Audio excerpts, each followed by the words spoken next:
नमस्कार मित्रांनो, मी सुलक्षणा म्हात्रे. माझ्या आज यूट्यूब चॅनलवर तुमचं स्वागत आहे. मला दुबईवरून उपमा आणि पोहे याची रेसिपी कशी दाखवायची आहे त्याची कमेंट आली आहे, ती आज मी तुम्हाला दाखवणार आहे. तर चला आपल्या किचनमध्ये. आता इकडे मी उपम्यासाठी रवा भाजून घेते. स्लो केलाय.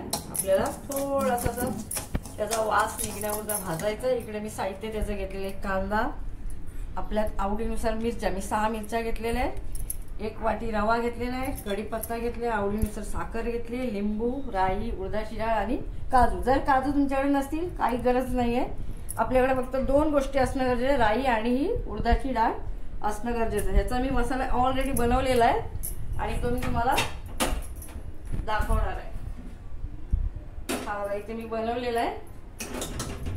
आपला रवाही इथं भाजून झालेला आहे. आता हा कांदा बघा, याच्यामध्ये राई, उडदाची डाळ, कांदा, कढीपत्ता हे सगळं आणि मिरची एकूण एक टाकलेलं आहे. 5 मिनिटं फक्त शिजवून घ्यायचं आहे. 5 मिनिटं शिजल्यानंतर आपल्याला हा भाजलेला रवा पुन्हा याच्यामध्ये टाकायचा आहे. त्याला पुन्हा एकदा 5 मिनिटं भाजायचं आहे. एकीकडे पाणी मी गरम करत ठेवलंय.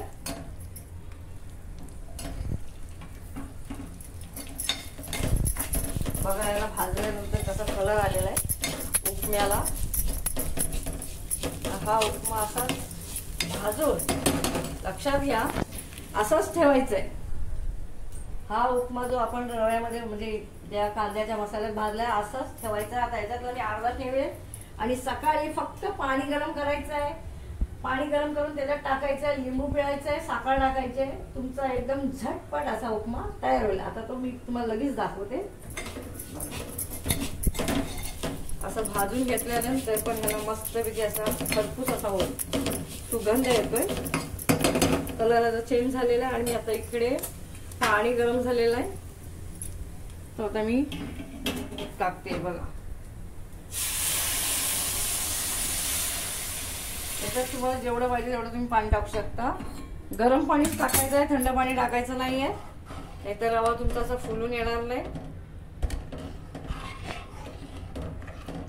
2-3 मिनिटातच ह्याच्यामध्ये मस्तपैकी पाणी शोषून घेणार आहे रवा. आता ह्याच्यात मी आवडीनुसार मीठ टाकेल. तुम्हाला किती पाहिजे त्यानुसार टाकायचं आहे. लगेच अशी साखर टाकायची आहे. चमच्यावर टाका या अर्धी टाका तरी चालते.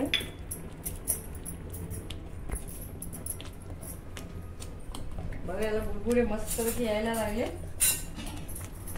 मी गॅस स्लो केलेला आहे. याच्यात त्वरितच असं लिंबू पिळून टाकायचं. अर्धा पाहिजे तर अर्धा टाका. अखंड हवा असेल, तुम्हाला जास्त आंबट हवा असेल तर टाकू शकता. ज्या लोकांना हातापायांचा गुडघ्याचा वगैरे त्रास असतो ते लोक आंबट खात नाहीत, काही हरकत नाही. तुम्ही नाही जरी टाकलात, फक्त साखर टाकली तरी सुद्धा ती चालेल. त्याची फ्लेवर सेम तशीच येणार आहे. आता हा बघा, हा जो उपमा आहे त्याचा असा स्लो मध्ये आपल्याला झाकण ठेवायचं आहे. 5 मिनिटं. 5 मिनिटांमध्ये तुमचा उपमा रेडी होणार आहे. आता ह्याच्यात तुम्ही काजू नाही टाकले, माझ्याकडे आहेत म्हणून मी टाकत आहे. तुम्हाला नसतील तुमच्याकडे तर तुम्ही टाकू नका, काय हरकत नाही. आणि बघा, आपली 5 मिनिटं झालेली आहे. उपम्याचा कलर बघा आणि असं याचं बाइंडिंग पण मस्त आलेलं आहे. याला सैल आणि थोडंसं असं याचं टेक्स्चर नीट राहावं म्हणून आपण थोडंसं तूप टाकणार आहे. अर्धा चमच टाका. तुम्हाला 1 चमच आवडलं तर 1 चमच टाका. आणि असा मस्त याचा शायनिंग कलर आलेला आहे बघा.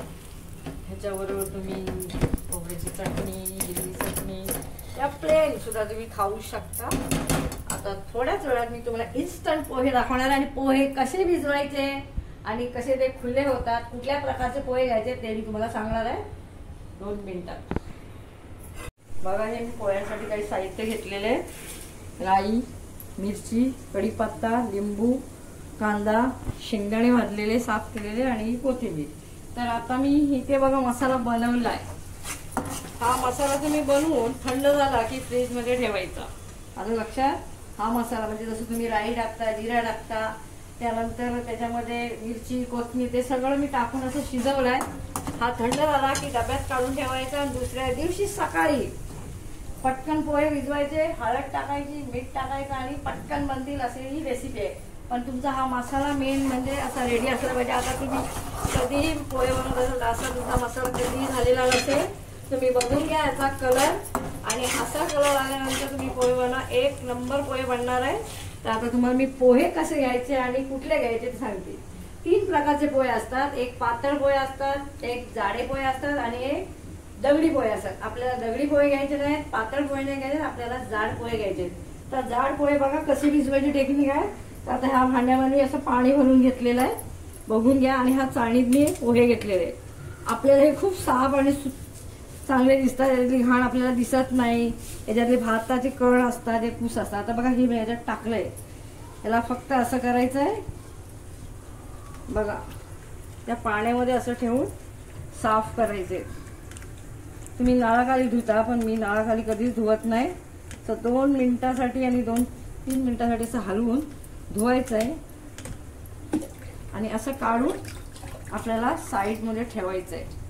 थोड्याच वेळात बघा हे पोहे कसे फुललेले दिसतील. आणि हे असं पाणी आपण न वापरता हे फेकून द्यायचंय. तुम्ही असं नेहमी धुतलेत तर तुमचे पोहे मस्तपैकी खुले होतील. इथे माझा मसाला रेडी झालेला आहे. तर आता याच्यामध्ये मी बघा हळद टाकणार आहे. आपण जास्त हळद टाकायची नाही, नाहीतर पोहे कडू लागतात.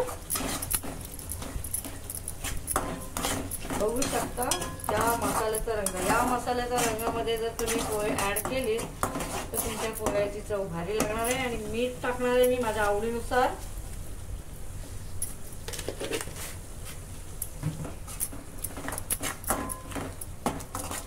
आणि हे मसाला शिजवताना गॅस नेहमी स्लो ठेवायचा आहे. बघा तुम्ही गॅस स्लो ठेवलेला आहे आणि मसाला आपला शिजलेला आहे. जर ह्याचा कलर बदली झाला नाही तर तुमचा मसाला बरोबर नाही, पोहेही चांगले होणार नाही. हे बघून घ्या. हा जो पोह्याचा रेसिपी आहे मी माझ्या स्टॉलवर मी अशा प्रकारचे पोहे बनवते. तुम्ही पण करून बघा, तुम्हाला ही रेसिपी नक्की आवडेल. आणि सेम मी बनवलेल्या पोह्याची टेस्ट येणार आहे. आता हे पोहे आपले बघा भिजवलेले कसे झाले, एकदम सरसरीत झालेले आहेत बघा, दिसत आहेत. आता ह्याच्यात आपण टाकायचे आहे. गॅस नेहमी स्लो ठेवा. जेवढा तुमच्या पोह्यामध्ये कांदा असेल तरच त्या पोह्याला टेस्ट येणार आहे. बघा याच्यामध्ये कांदा चांगला मस्तपैकी दिसतोय. आणि पोहे असे मिक्स करून घ्यायचे आणि 2-3 मिनिटांसाठी फक्त गॅस स्लो करायचा आणि याच्यावर झाकण ठेवायचं आहे.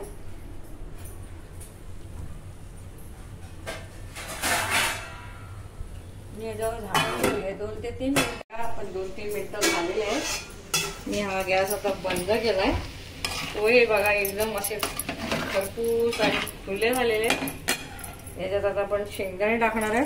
तुम्हाला जास्त आवडत असतील जास्त टाका. मी मस्तपैकी भरपूर टाकले, त्याची टेस्ट खूप छान येते. आणि हे दिसायला किती मस्त दिसतंय तुम्ही बघू शकता. भरपूर शेंगदाणे टाकायचे. असे पोहे मी माझ्या दुकानावर बनवते. कधी व्हिजिट करायची असेल तर तुम्ही नक्की या. आपल्या चेंबूरमध्ये छगनमिठा पेट्रोल पंपावर मी एक पोहे बनवते. तिथे जर तुम्हाला वाटत असेल तिथे खाऊन बघायचे आहे तर तुम्ही नक्की तिथे या. आणि ह्यानंतर बघा हे शेवटला आपल्याला ह्याचा शेंगदाणे टाकल्यानंतर ही कोथिंबीर अशी टाकायची आहे.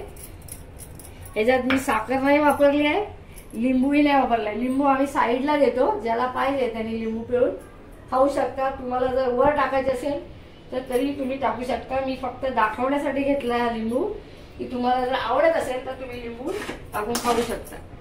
तर तुम्ही बघू शकता पोह्यांचा रंग कसा आलेला आहे, एकदम बेस्ट. तुम्ही बघूनच तुम्हाला आवडेल खायला, तर तुम्ही नक्की करून बघा.